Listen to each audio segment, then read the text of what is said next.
Servus, Glück auf und herzlich willkommen zu einer weiteren FC Bayern Spielanalyse und Benotung der Spieler. Ja, Leute, diesmal zur ersten Niederlage in dieser Saison. 3:1 beim FC Arsenal verloren. Und bevor wir da reingehen, wie immer der Hinweis, wenn euch gefällt, was ihr seht oder hört. Ja, hypen, liken, kommentieren, abonnieren, Glocke aktivieren. That's the plan. Ja, gehen wir rein. Keine Ahnung, ich bin noch nicht getriggert, ich rege mich heute nicht auf. Ich denke, in der zweiten Halbzeit wurden wir vorgeführt ist vielleicht ein bisschen zu hart, aber haben wir einfach keinerlei Gegenwehr gehabt, keinerlei Chance. Arsenal war die ganz klar bessere Mannschaft, so wie wir es sonst, sind, ja. Keinerlei Gegenwehr von unserer Seite, keinerlei Torchance, keinerlei Kreativität, keinerlei ins Spiel gekommen, maßlos überrannt, viel zu schnell für uns, ja, viel zu schnell der Fußball. Erste Halbzeit war es noch auf Augenhöhe, da war es ein Hin und Her, da hat man gesehen, ja, gut. Wir haben viel Ballbesitz gehabt, der nichts gebracht hat, außer Arsenal vielleicht ein bisschen zu bremsen und aus dem Spiel zu nehmen. War halt nur quer und nach hinten, wenn wir ehrlich sind. Aber zweite Halbzeit war das einfach nicht mehr möglich. Arsenal hat uns totgepresst, so wie wir es in der Regel mit unseren Gegnern tun. Ich weiß nicht, ob das ein Kraftproblem war in der zweiten Halbzeit. Kann sehr gut sein. Viele Spiele. Aber ich denke auch Arsenal, die Spieler haben viele Spiele. Also eine Ausrede darf das natürlich nicht sein. Aber wir haben 3:1 völlig verdient verloren. Völlig verdient. Ja, also zweite Halbzeit war Arsenal uns in allen Belangen überlegen. Nochmal, den Fußball, den Arsenal gespielt hat, war viel zu schnell für uns. Ja. Es gibt ein paar Sachen, über die wir kritisch reden können. Das werden wir jetzt gleich auch tun. Standardsituation. Ja, sorry, Leute. Es kann nicht sein, dass jeder Einwurf, jede Ecke irgendwie gefährlich ist. Das ist ein Unding. Sorry, das war jetzt nicht irgendwie ich habe das Rad neu erfunden oder was. Also, sorry, das geht nicht, ja? Manuel Neuer, ich habe schon vor dem Spiel gesagt, den hättest du nicht aufstellen dürfen. Die Tendenz der letzten 2 Spiele war eine Katastrophe und genauso hat das heute fortgeführt, ja? Ähm, Wenn man ernsthaft darüber nachdenkt, 'n Vertrag mit Manuel Neuer zu verlängern, dann ist man von allen guten Geistern verlassen. Das sieht man gerade. Der Mann ist einfach über dem Zenit. Punkt. Punkt. Ja, und das muss man dann mal einsehen und da muss man auch mal klare Worte finden und da muss man einfach mal 'n Uhrwicht da reinstellen. Feierabend. Ja, ganz einfache Kiste. Also, ja, wir müssen das heute nicht alles Neuer in die Schuhe schieben, auf gar keinen Fall, aber das war 'ne katastrophale Leistung. So, ja. Upamecano heute Katastrophe. Kann froh sein, dass er nicht mit Gelb-Rot vom Platz gegangen ist, ne? Jonathan Tah hat wenigstens noch 'ne ansprechende Leistung gebracht. Kimmich mal wieder maßlos überfordert, der hat einen guten Ball gespielt. Das ist der No-Brainer auf Serge Gnabry, den kann er im Schlaf mit dem Gnabry zusammenspielen, hat uns das Tor gebracht.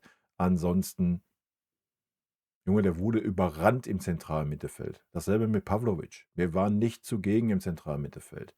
Ein Declan Rice, Alter, der hat mal gezeigt, was 'n moderner, zentraler Mittelfeldspieler ist. Punkt.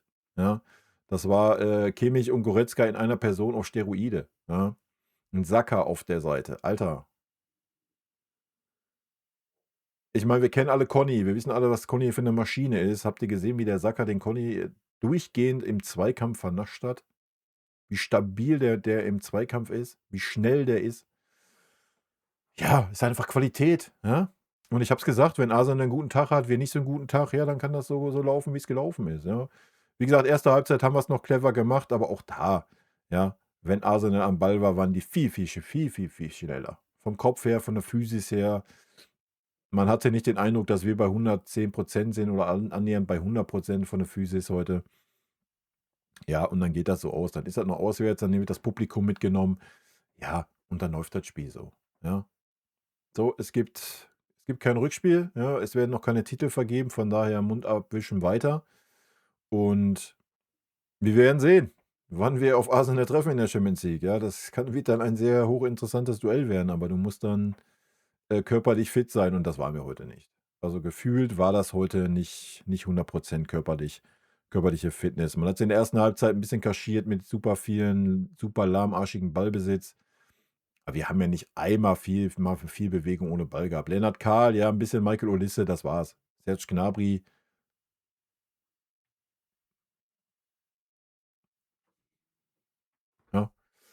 Aber das gehen wir gleich mal durch, wenn wir um die Spielerbenotung gehen. Die wird natürlich heute schlecht ausfallen. So, da brauchen wir nicht drum herum reden. Wie gesagt, man muss den ganzen Bums nicht überbewerten. Arsenal, super starke Mannschaft, denke mal, das hat man gesehen. Auch die Einwechslung, die da reinkommen mit Qualität, die Bock haben, die Feuer haben. Nochmal, es war ein Auswärtsspiel. Man kann Kompanie kritisieren für die wieder mal super, super späten Auswechslungen, was ich nicht verstanden habe. Auch, dass ein Upamecano so lange auf dem Feld war, obwohl er eine super schlechte Form hatte und die ganze Zeit schon auf einer gelb-roten Karte rumgetanzt ist. Muss ich nicht verstehen. Auch in der Mitte haben wir einfach keinen Zugriff gehabt. Ja, da hätte man viel, viel eher reagieren können. Was hättest du zu verlieren gehabt, wenn du einen Tom Bischoff mal reingebracht hättest? Egal ob für Kimmich oder Pavlovic, die waren beide nicht zugegen. Ja, Pavlovic war ja noch ein bisschen mehr mal in Szene gesetzt. Also da war auch keinerlei Überraschung heute. Keinerlei Überraschung. Harry Kane war nicht zugegen. Ja, der war null im Spiel. Null. Das sagt eigentlich schon alles. Ja. Also Arsenal uns heute in allen Belangen, vor allen Dingen in der zweiten Halbzeit, mindestens eine Stufe überlegen. Und das muss man dann neidlos anerkennen. Ja. Das war eine Stufe zu hoch für uns heute. So. Wie gesagt, man muss in die Ursachenforschung gehen. War es nur die Müdigkeit? Ich denke, an der Motivation kann es nicht gelegen haben. Das ist Champions League auf allerhöchstem Niveau. Da kann mir keiner erzählen, man ist nicht motiviert. Bei Manuel Neuer kann es nicht an der Fitness liegen. Ja, der hat 2 Wochen Pause gehabt, wo die anderen auf Länderspielreise waren. Der braucht er mir nichts erzählen. Der Mann ist einfach über den Zenit. Punkt. Ja, das muss man einfach mal so sagen. Ähm, wir werden sehen, wie viel Manuel Neuer uns die Saison noch kosten darf, ja, bevor da mal irgendwas passiert. Nochmal, ich sage nicht, dass Manuel Neuer uns heute das Spiel gekostet hat. Nein, Arsenal war viel zu stark. Ja. Wenn Neuer da nicht diese Fehler gemacht hätte, hätte Arsenal irgendwie anders die Tore gemacht. Da brauchen wir auch nicht drüber reden. So, ja, Punkt. Aber da fängt schon an. Ja, wenn du hinten schon keinen Torwart hast, auf den du dich verlassen kannst, wenn du dann noch einen Innenverteidiger hast, der wieder in seine alten Muster zurückgefallen ist, der maßlos überfordert war heute mit einem Upamecano. Vielleicht die Vertragssituation, die da mit reinspielt, I don't know, kann sehr gut sein. Was weiß ich, ist mir am Ende des Tages auch Wurst. Aber ich schweife ab, das geht schon in die Spielerbenotung rein. Und von daher würde ich sagen, werfen wir mal einen Blick in die Statistik und dann gehen wir in die Spielerbenotung. Gut, 3:1. Ja. 22. Timber. Lennart Karl konnte es dann noch ausgleichen mit mit den besten Szenen, die Kimmich und Gnabry hatten, nämlich genau diese eine. Ja, Hut ab. Grandios für 90 Minuten in der Champions League. Weiß ich nicht, ob man sich damit einen Gefallen getan hat, da so halbfitte Spieler aufzustellen. Ich denke, man hat bei beiden gesehen, dass da bei Serge Gnabry hast du das sorry, der Mann reicht noch nicht mal, wenn er fit ist, länger wie 45 Minuten und wenn er nicht fit ist, dann reicht's noch nicht mal dafür. Ja, das muss man mal knallhart so sehen. Und auch Josh heute war 'ne Katastrophe, so. Ja, allein wie viel Aktionen in der ersten Halbzeit, die Rückpässe, wo er Arsenal den Ball in die Füße spielt, genauso wie Upamecano. Das war alles maßlos überfordert heute, ja. Das war viel zu schnell, die waren überfordert, die wurden angelaufen, die wurden gepresst, die kamen null damit klar. Auf diesem Niveau wurden die noch nie so gepresst und angelaufen, ja. Und das dann, wenn du nicht bei 100% körperlich bist, ja, dann sieht das so aus. Ja, gehen wir's durch. Ballbesitz 40:60 für uns. Abseits 2:0, Fouls 16:13, Zweikampfquote 41:59. I don't know, wie man auf diese Zweikampfquote kommt, halte ich für 'n absolutes Gerücht.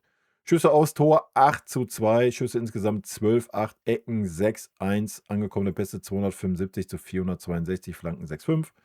Schüsse insgesamt Lennart K. 2, Min-Jae Kim 2. Das sagt schon alles, oder?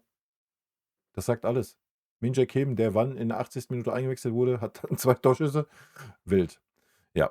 Stunny 1, Torschussvorlagen, Gnabry 1. Gewonnene Zweikämpfe, Ulisse 8, Stunny 6, Harry Kane 6. Ballkontakte Upamecano 85, Tah 78, Pavlovic 75. Wo ist ein Joshua Kimmich? Ja, gefault worden schenken wir uns. Und damit gehen wir rein in die Spielerbenotung. Fangen wir an mit dem Vinny. Ja. Weiß ich nicht. Vinny hat heute keinerlei Ideen gehabt, hat sich einfach ergeben. Ja, keinerlei Überraschung für den Trainer. Wir haben gespielt wie immer 1:1. Keinerlei, wirklich keinerlei Überraschung, mal irgendwas anders zu machen. Keinerlei Reaktion auf das Spielgeschehen, zweite Halbzeit, ja. Man war dann, was, kurz vorm Tor, wann war das, 68.? 69. Ja. Da war man kurz davor, ein Boe einzuwechseln. What the fuck? Ja, du hast seit 15 Minuten hast du mit jeder Aktion, die Arsenal hatte, gedacht: „Oh, jetzt klingelt's gleich. Jetzt ist gleich soweit. Jetzt ist gleich soweit." Und dann würde ich ernsthaft darüber nachdenken, einen Sascha Boe einzuwechseln, anstatt mal irgendwas einzuwechseln, damit wir das Spiel mal wieder kontrollieren und in den Griff kriegen, dass wir einfach mal in der Zentrale was austauschen. Katastrophe. Katastrophe. Sorry. Keinerlei Ideen. Ja, wurde heute keinerlei Ideen. Wir wurden heute mit den eigenen Waffen geschlagen, nämlich mit dem Pressing. Ja, Punkt. Zweite Halbzeit, Arsenal hat uns durchgehend in unserer Hälfte gepresst und wir hatten keinerlei Mittel dagegen. Keinerlei. Ja. Vini Kompany, äh, ja, es war noch niemals ausreichend. Wir haben 3-1 verloren, von daher Note 5. Gut. Super enttäuschend einfach, nochmal. Ja, wir haben keinerlei Gegenwehr gezeigt, keinerlei Ideen, auch in der Halbzeit mal irgendwas zu ändern. Oder wenn man dann die erste Viertelstunde der zweiten Halbzeit sieht, mal in der 60. Minute zu reagieren und da mal für ein bisschen mehr Kontrolle sorgen. Upamecano hätte auswechseln müssen, ja, der eine absolute Farce-Leistung gebracht hat. Ich habe es nicht verstanden, Leute. Gut, Manuel Neuer. Ja, Manuel Neuer hat schon gegen Union Note 5 bekommen, gegen Freiburg Note 5. Heute bekommt er auch die 5. So, ja, ich war zwischendurch gewillt zu sagen: „Oh, yo, kann man vielleicht noch auf eine 3,5 oder 4 geben, weil er einmal angeschossen wurde, den Ball einigermaßen gut abgewehrt hat." Aber Leute, selbst das wäre nicht vertretbar gewesen. Bei jeder Ecke ist der durch den Strafraum geirrt. Sorry, dann bleib auf deiner verfickten Linie. Punkt. Dann bleib auf deiner verfickten Linie, wenn du zu doof bist, auch nur annähernd in die Nähe dieses Balls zu kommen. Junge, der hat Erfahrung von 40 Jahren. Ja, aber Erfahrung ist ja so wichtig unter Vincent Kompany. Jetzt rege ich mich doch auf. Ich wollte mich gar nicht aufregen. Aber dass Manuel Neuer im Tor steht, ist eine absolute Frechheit. Wenn man die letzten beiden Spiele sich anschaut, ist das eine absolute Frechheit, dass der heute im Tor stand. Punkt. Und es wird eine absolute Frechheit sein, wenn er gegen St. Pauli im Tor steht. Aber wird er ja wahrscheinlich nicht. Weiß ich, ist er noch gesperrt, den Pokal? Weil da muss ja ein Ubich gegen Union spielen. Dann darf er vielleicht gegen St. Pauli auch spielen. Junge, ich krieg einen Kackreiz. Echt, ich krieg einen Kackreiz, wenn ich den Neuer im Tor sehe. Meine Fresse, Alter. Dass man keinerlei Eier hat. Ey, es ist doch okay, wo Manuel Neuer gut gehalten hat im Laufe der Saison. Alles gut, alles schicki. Aber das ist das 3. Spiel und es ist gegipfelt. Es war gegen Union schon schlecht, es war gegen Freiburg noch mal schlechter und gegen Arsenal hat es absolut gegipfelt. Das muss man doch sehen als Trainer. Sorry. Upamecano, Note 5. Ich blende ihn euch auch ein, bitteschön. Weltklasse Upamecano. Ja, haben wir heute gesehen, die Weltklasse. Heute war es nämlich wieder Kreisliga-Niveau. Ja. So, er kann froh sein, dass er nicht mit Gelb-Rot runter ist. Das zweite Ding war eine klare gelbe Karte. Ansonsten war es eine super schlechte Leistung. Eine super schlechte Leistung. Super viele. Er war maßlos überfordert. Ja. Maßlos überfordert mit dem Pressing von Arsenal. Wenn er angelaufen wird, maßlos überfordert. Ja. Dann 3, 4 Mal Arsenal den Ball in die Füße gespielt, eine Einladung zum Gegenstoß. Ich habe es nicht verstanden. Und dann lasse ich den Mann auf dem Feld. What the fuck? Obwohl ich einen Kim draußen habe und sogar einen Ito draußen habe. Dann komme ich nicht auf die Idee, 60. Minute, nee, ist immer noch nicht besser, den auszuwechseln, um da vielleicht ein bisschen mehr Sicherheit reinzukriegen. Nee, komme ich nicht auf die Idee. Grüße gehen raus an Vincent Kompany, Alter. Junge, Junge, ich muss mir eine Aufstellung aufmachen. Ich meine, die Aufstellung war so zu erwarten. Ja. Immerhin hat er die Eier gehabt, Lennart K. zu bringen. Aber es wäre auch eine Farce gewesen, wenn er das nicht getan hätte, nach dem Lauf, den der Junge hatte. Ja. Gut. Jonathan Tah. Jonathan Tah hat mir sehr gut gefallen. War der noch einigermaßen, oder was heißt einigermaßen, war der Sicherheit ausgestrahlt hat. Ja. Tah hat alles reingeworfen, hat 2 richtig wichtige Zweikämpfe gewonnen. Aber wenn du dann alleine da hinten bist, alleine gelassen wirst, ja, Conny Leimer auf seiner Seite war heute auch chancenlos gegen einen Saka, dann ist es natürlich schwer. Ja. Von meiner Seite gibt es die Note 3 für Jonathan Tah. Hat mir noch mit am besten gefallen auf dem Platz. Gut. Ja, habe ich gerade schon angesprochen, von daher gehen wir direkt rüber zu Conny Leimer. Conny Leimer war heute maßlos überfordert. Punkt. Note 4. Das war gar nichts. Wie gesagt, Saka hat ihn, wie man so schön sagt, alt aussehen lassen. Ja. Aber auch da, bei Conny Leimer hatte ich auch das Gefühl, dass der heute nicht bei 100% körperlich ist. Genauso wie ein Upamecano wahrscheinlich auch nicht. Von Josh und Gnabry ganz zu schweigen. Ich weiß nicht, ob man sich damit einen Gefallen getan hat, die heute. Wenn du sie schon aufstellst, ja, dann musst du halt in der 60. spätestens reagieren. Das hat man nicht getan. Hätte wahrscheinlich schon in der Halbzeit reagieren müssen, gerade bei so einem Upamecano, der da schon in der ersten Halbzeit kurz vor einer Gelb-Roten stand. Also keine Ahnung, was man sich dabei alles gedacht hat. Stanisic hat es noch ganz ordentlich gemacht, fand ich. Sehe ich bei einer 3,5. Ja, weil ich 'n Tar eine 3 gegeben habe. 'N Tacken schlechter, aber Stani war auch noch sehr, sehr souverän auf seiner Seite. Hat's wirklich gut gemacht nach vorne. Ja, nach vorne haben wir nichts anzumelden gehabt. Gar nichts. Obwohl er's in der ersten Halbzeit noch 2, dreimal versucht hat. In der zweiten Halbzeit, war da gar nichts mehr. Wir kamen ja gar nicht aus der eigenen Hälfte raus, ne? Gut, weiter geht's zum König. König Josua. Ja, Note 4. Die Note 4 kriegt er aber auch nur, weil er den Ball gespielt hat zum zwischenzeitlichen 1:1. Das war ein sehr, sehr schöner Ball. Wie gesagt, den kann er wahrscheinlich, die kannst du beide nachts um 3 Uhr aufwecken, dann spielen die genau diese Bälle. Klappt aber auch nur, wenn Sergio über die rechte Seite kommt. Ja, und das ist er in der Phase. Ähm, auch von Sergio super reingelegt, von Lennart Kahler super reingemacht. Das war die einzig positive Aktion von Joshua Kimmich. Die Freistöße eine Katastrophe, eine Frechheit, wenn man da mal auf der anderen Seite Arsenal sieht. Und ansonsten maßlos überfordert. Maßlos überfordert. Aber das wissen wir auch alle. Wenn Kimmich angelaufen, gepresst wird, ist dieser Mann einfach maßlos überfordert. Ja. Und wenn ihr euch dann mal angesehen habt, wie Arsenal angerannt ist, war das klar. Ja, fertig. Und dazu wirkte er auch nicht fit. Ja. Ist auch gar kein Vorwurf, ist einfach die neutrale Betrachtung. Note 4 für Josh. Ja, daneben Pavlo. Kannst du 1:1 übersetzen, meiner Meinung nach. Ja, war teilweise mal 'n Tacken. Komm, damit wir eine Abstufung haben, kriegt er eine 3,5. War wenigstens zwischenzeitlich mal ein bisschen präsent, ja. Aber in der wichtigen Phase, nein, der kriegt auch eine 4, Alter. Und Kimmich eine 4,5. Dann habe ich eine Abstufung. Fertig. Ja. Punkt aus. Micky Maus. Ja, das war keine 3, Alter. Auch von Pavlo nicht. Sorry, unsere Zentrale war nicht zugegen. War maßlos überfordert. Maßlos. Gut, Michael Olisse. Michael hat wenigstens noch ein bisschen was versucht. Wir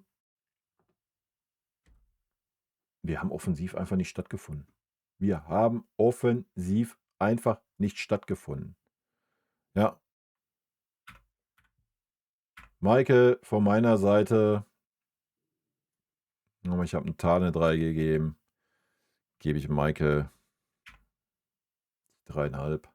Obwohl, er war schon ein bisschen auffällig. Ich gebe ihm die 3. Ja, er hat wenigstens noch was versucht im 1 gegen 1, ja.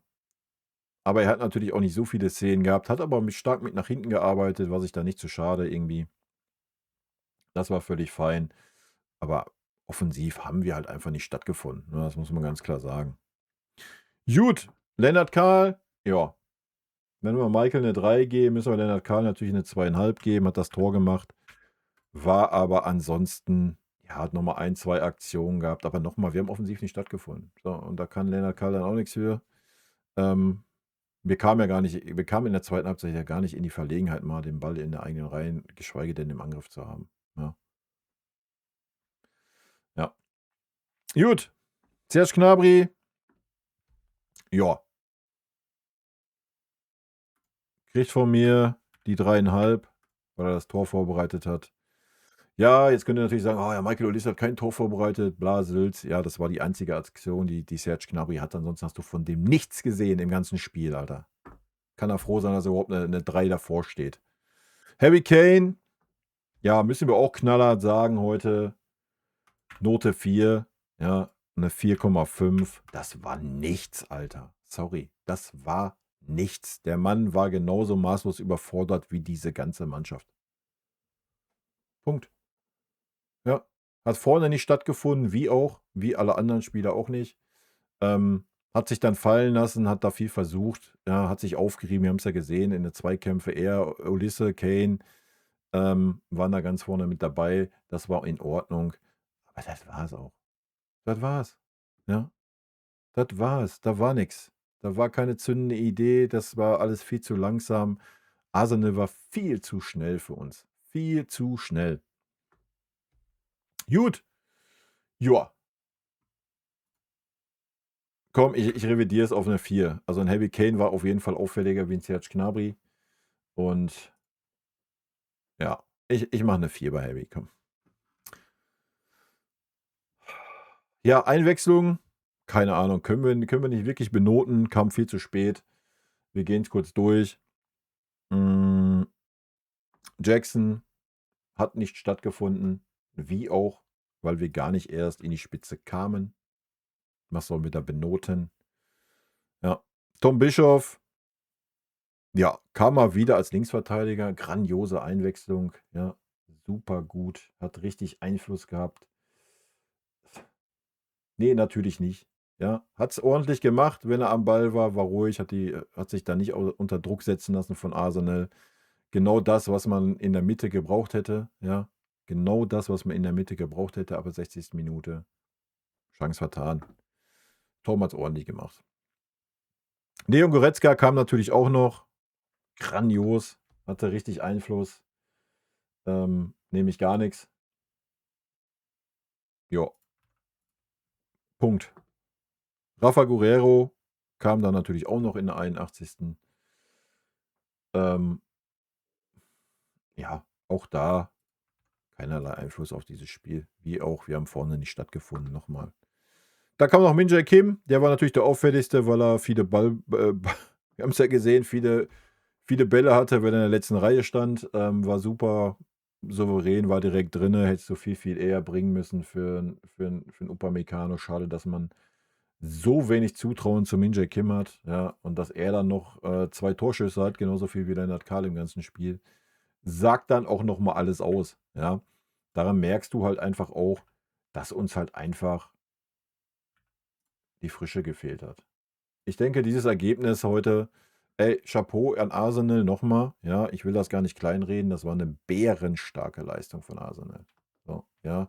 Ich weiß nicht, ob wir, wenn wir fit gewesen wären zu 100% körperlich, ob wir das Spiel trotzdem hätten offen halten können oder nicht, schwer zu sagen, weil Arsenal wirklich stark war.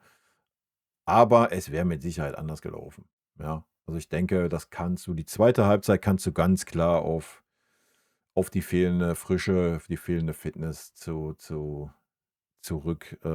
rechnen, meiner Meinung nach. Ja, das hat man, denke ich, gesehen.